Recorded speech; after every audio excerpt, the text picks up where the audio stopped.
자, 이번 시간에는 관리단 집회를 통해서 최초 관리인이 선임됐어요.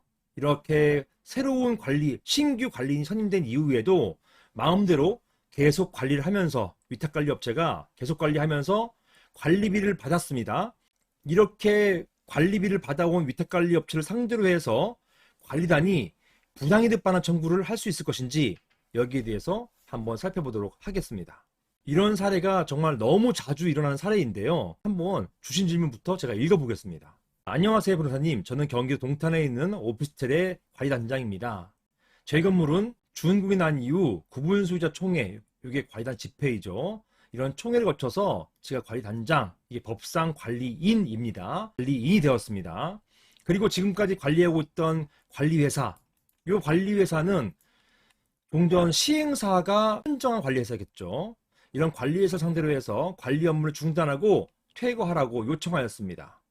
그러나 관리회사는 제가 적법하게 관리인으로 선임되었는지 확인할 수 없다면서 퇴거하지 않고 관리 업무를 계속하면서 관리비까지 징수하고 있습니다. 현재 관리회사 퇴거 소송을 진행하고 있는데요. 만약 저희가 관리회사 상대로 해서 소송에서 이기고 관리단장, 저의 지위가 법원으로부터 인정되면 그동안 관리회사에게 지급했던 관리비를 관리단에서 부당이득으로 반환 청구할 수 있을까요? 이런 질문을 주셨습니다. 엊그제도 이런 유사한 질문을 또 주셨어요. 자, 이 부분을 살펴보기 전에 먼저 관련된 법부터 보시겠습니다. 자, 오피스텔이니까 집합건물법이죠. 집합건물법 제9조에서 보면은 분양자가 시행사입니다. 이런 분양자의 관리 의무라고 되어 있고, 이 분양자는요, 24조 사망, 이게 24조가 관리인 선임이에요. 이 관리인 선임 규정에 따라서 선임된 관리인이 최초 관리인입니다. 최초 관리인이 사무, 이 업무를 개시할 때까지, 그때까지만 관리하여야 한다. 즉 법이요, 분양자는 한시적, 임시적, 잠정적인 관리 의무만 있다. 이렇게 선언하고 있어요. 즉 새로운 관리인이 사무를 개시할 때까지만 선량한 관리자 주의로서 건물과 대지 부속시설을 관리한다라고 되어 있기 때문에 새로운 관리인이 선임돼 버리면 그때부터는 관리 권한이 상실됩니다. 자, 관리는요, 보시는 것처럼 구분소유자 10명일 때는 선임해야 되는 것이고, 관리는 구분소유자일 필요가 없고 임기는 2년입니다. 2년 범위 내에서 2년을 넘을 수가 없어요.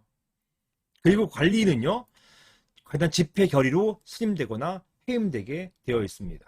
자, 이런 것들을 바탕으로 한번 내용을 살펴보면요. 관리단이 신규 관리인을 선임해서, 즉 관리단이 조직되어서 관리 업무를 개시할 수 있게 되면 분양자, 즉 시행사의 관리 업무는 그 즉시 종료합니다. 나아가서 시행사와 위탁관리 계약을 체결했던 관리유역회사 역시 그 업무를 즉시 중단해야 되는 것이에요.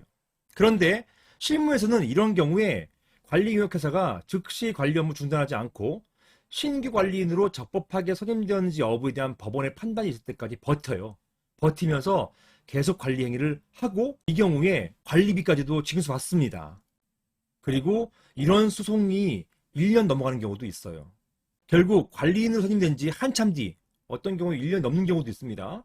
이런 경우에 법원으로부터 관리인 지위를 인정받고, 이 경우에 종전관리위원회께서는 관리인이 선임된 이후부터 권한 없이, 왜냐?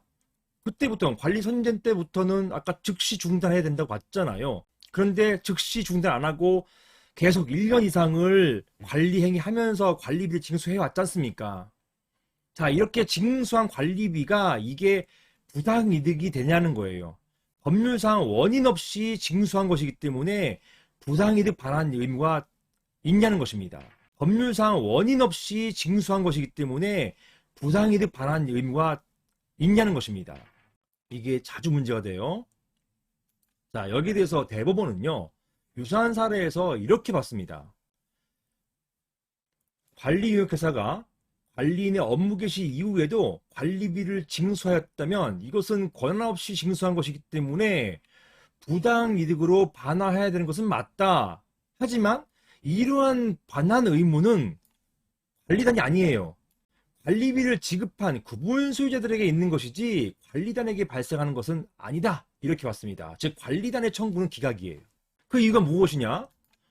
대법원은요, 관리단은 관리유역회사를 상대로 해서 관리비 상당의 부당이득 청구할 수 없다는 것인데, 그 이유 중 하나가 관리단의 관리비 징수권 역시 관리비 선임될 때부터 이 존재하고 있었던 것이기 때문에, 즉 소송에서 지위 갖고 다투던 싸우던 상관없이 일단 무작정 관리인으로 선임됐던 사람은 그때부터 관리비 징수권이 있었다는 거예요. 채권이 있다는 것입니다.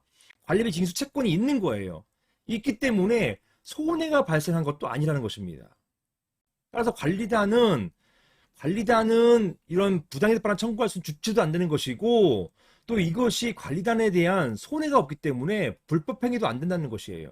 왜 내가 해야 할 것을 너가 가로막았느냐, 왜 네가 관리비 징수해가지고 방해했느냐, 이렇게 봐가지고 손해배상 청구도 할 수 없다는 얘기예요. 자, 따라서 이제 관리단은 청구 못해요. 위탁관리업체에 상대로 해가지고 관리비 징수한 거 그거 관리단에게 내놔 할 수 없다는 얘기입니다.